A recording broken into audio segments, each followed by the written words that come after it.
Olá, eu sou a Thelma e hoje eu vou falar dos 3 livros que eu li esse ano, de 3 autores diferentes que eu conheci também esse ano e que eu me apaixonei. 3 leituras que têm muito em comum e também coisas diferentes. Por que eu gostei tanto? É sobre isso, mas antes eu queria convidá-los a se inscreverem aqui no canal, curtirem esse vídeo se vocês gostarem. Tem as redes sociais, os conteúdos são um pouquinho diferentes. Eu espero que vocês gostem. 3 livros que eu amei. Quando eu falo 3 livros, é porque viraram obsessões. Eu fiquei enlouquecida por eles, eu tive que ler a noite inteira, até saber o final, até entender o que estava rolando. Foi forte mesmo. É por isso que eu vou dedicar esse vídeo aos 3. A começar pelo primeiro que eu li em ordem cronológica esse ano, O Caçador da Escuridão. Esse livro do Donato Carissy, autor de suspense italiano, roteirista. Ele tem outros livros. Esse aqui faz parte de uma trilogia, só que eu comecei por ele. Ele é o segundo da trilogia. O primeiro foi um tanto difícil de conseguir encontrar, acabei lendo em inglês. O terceiro, eu tô com ele aqui em casa em italiano, que não foi traduzido ainda, pelo menos eu não encontrei uma opção traduzida, vai o italiano mesmo, mas tá parada a leitura. Mas assim, fazendo uma reflexão sobre tudo que eu senti, lendo também outro romance dele, nessa mesma linha de suspense, bem forte, cenas violentas. O que eu mais gostei foi O Caçador da Escuridão. Foi o primeiro que eu li, talvez o impacto da surpresa de conhecer o estilo do Donato Carissy, a história em si. Eu acho que aqui eu fiquei me perguntando por que eu gostei tanto. Eu acho que é em parte essa surpresa e em parte um personagem dele. Na verdade, 2, eu acho que é o conjunto de 2 personagens que são perfeitos na minha opinião. De um mistério muito intenso, algo que remonta a um passado longínquo e que traz ao presente esses ingredientes surpreendentes que você não imagina. Acho que é um pouco isso. E a história, esse personagem que eu estou me referindo, é um padre que é um penitenciero, ou seja, um padre de uma ordem específica que caça crimes hediondos que foram descobertos através de confissão. Já que são padres, eles têm acesso a informações bem exclusivas. E esse grupo de padres iria atrás desses crimes que são insolúveis para a polícia, porque não tem todas essas informações. E é isso, eles conseguem localizar e desvendar quem é o assassino e, de certa forma, entregá-los para a polícia, para que a justiça, então, seja feita. Olha, maravilhoso. Eu gosto muito de como esse personagem foi construído e essa história que tem um fundo no passado, informações verídicas, numa história prévia. Essa ordem, de fato, existiu. Eu acho que talvez esse componente e as características desse personagem tão singular me capturaram e eu tenho que deixar aqui. Essa é a obsessão número 1.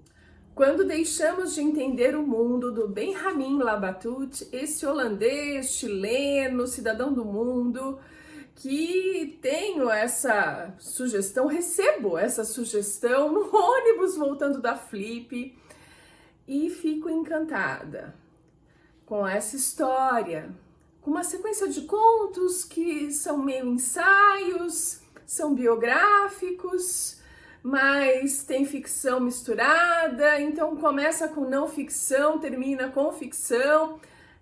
Exatamente, não dá para entender. Ele mesmo não se classifica exatamente num estilo, ou as pessoas não conseguem classificá-lo.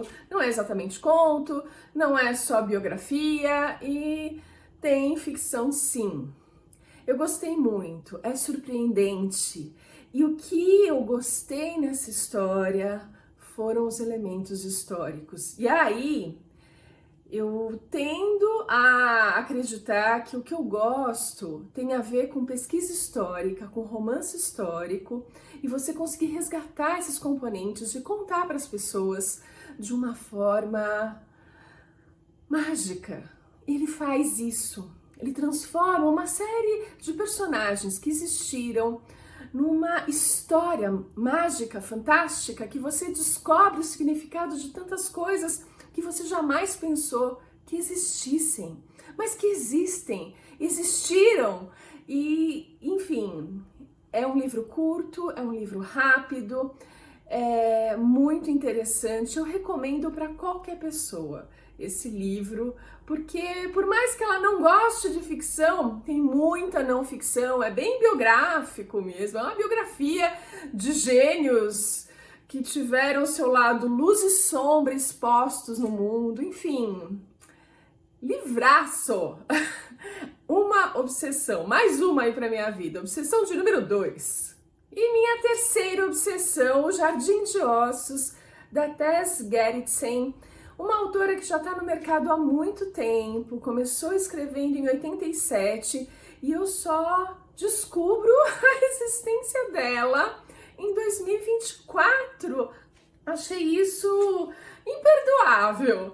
Aliás, na capa desse livro tem uma frase do Stephen King, onde ele fala que a Tess é leitura obrigatória na casa dele. É claro que é. Foi fantástica essa leitura. Esse livro tem inúmeros componentes que eu gosto. É a mistura perfeita de suspense, de romance, de fatos históricos, mas com uma emoção, tudo bem costuradinho, amarradinho, um plot twist genial. Eu acho que ela divide um pouco dessa maestria em fazer uma reviravolta com o Donato Carisse, que é um dos reis da reviravolta na literatura. Ela também consegue isso, mas eu não liguei tanto para a reviravolta. O que foi mais importante para mim aqui foi a história em si. Ela resgatar um passado do século XIX, nada muito anterior a isso, da medicina. Ela que é médica e consegue escrever com propriedade a história da medicina, não contando a você, mas descrevendo fatos que ilustram isso, o que é fantástico. Um suspense, porque a gente tem uma espécie de serial killer atuando em Boston, ali nas redondezas.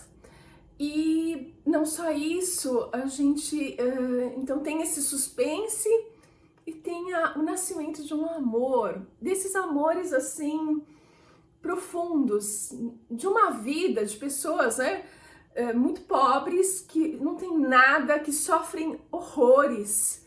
E você olha para elas e aquela história, claro que é uma ficção, mas ressoa como verdade, porque é uma verdade. E você se sente, nossa, tão afortunado de ter tantas coisas. E aquelas pessoas não tinham nada e elas lutam e elas se apaixonam. É perfeita essa história. E aí vem uma certa reflexão. Será que eu vou gostar de todos os outros livros da Tess? Do Donato Carisse eu já tenho a resposta, porque eu já li tudo que está disponível dele em português. Li em inglês, agora estou tentando ler italiano. Eu gostei do estilo dele. A minha obsessão é por esse segundo livro que eu mostrei para vocês, da trilogia, O Caçador da Escuridão. Essa é a obsessão, porque eu acho que ali tudo tá perfeito. Agora, Tess, eu acabei de ler esse livro, acabei, e já comprei vários outros livros. Ela tem uma sequência, acho que 13 livros, de uma dupla de policiais. E eu não sei se eu vou gostar. Eu já até comecei vários dela, mas assim, não houve aquela paixão súbita que aconteceu com O Jardim de Ossos, que foi imediato a minha conexão, e cada vez aquilo foi ficando mais intenso a ponto de eu ter que varar a noite lendo. eu ainda não esbarrei num outro livro dela, porque eu achei que seria mais interessante esses livros independentes. Porque esse da sequência de 13 livros das policiais, me parece, não é exatamente um policial que eu estou em busca. Não é exatamente isso. É mais esse romance histórico, que mistura esses outros elementos que fica tão maravilhoso. Então tô tentando, ontem eu comecei um novo livro dela, mas eu ainda não tenho a resposta. Adoraria que vocês me ajudassem a responder isso. E vocês podem se perguntar por que do Benjamin Labatut eu não tô lendo um monte de livros. Algo me diz que eu gostei desse livro dele. Não sei se dos demais ele vai conseguir repetir a receita perfeita. E não me senti tentada, até porque entraram essas outras leituras, esses novos autores que vão me arrebatando e eu não consigo prestar atenção em outras coisas. Enfim, 3 obsessões. Eu queria saber um pouquinho de vocês. Vocês também têm essas obsessões? Conhecem esses 3? Me digam alguma coisa. É isso, eu fico por aqui e a gente se vê no próximo vídeo.